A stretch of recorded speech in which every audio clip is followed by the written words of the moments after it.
All right, this gentleman right here. And then I'll call on you next, Larry. I am father of 3 kids. Here, we've got a microphone so everybody can hear you. I am father of 3 kids, and really worries me watching on the news that just any kid or anybody can walk inside the school and start shooting. That really worries me. What your agenda is going to tell us about it? Well, you know, I've got 2 kids and I'm worried too. And, you know, one of the shootings that recently happened was at Northern Illinois University in my home state, so I had to go to the funeral and talk to the parents of children who had been murdered in a classroom, and it was heartbreaking. The truth is that it's hard to close off a college campus. You know, it's not going to be possible, I think, for most colleges to just seal themselves from the outside world.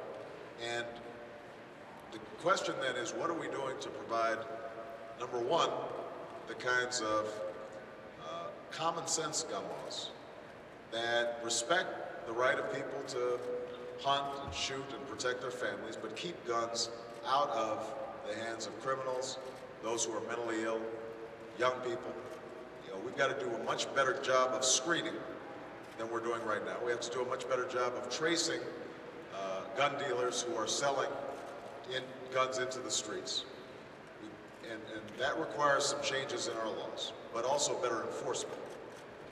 The other thing we need to do, though, is we've got to provide better mental health services, because a lot of these recent events in Virginia Tech, Northern Illinois University, the mall in Nebraska, where one of my volunteers actually from Iowa was murdered while he was getting on an elevator with his wife when that young man came in with a shotgun.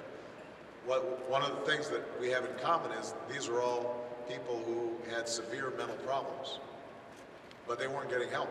They weren't getting diagnosed. They weren't getting treated. And one of the problems that we have in this country generally is we don't spend a lot of time thinking about mental health problems. People don't oftentimes have insurance for it, and so they go undiagnosed. You combine that with firearms, it's a very dangerous thing.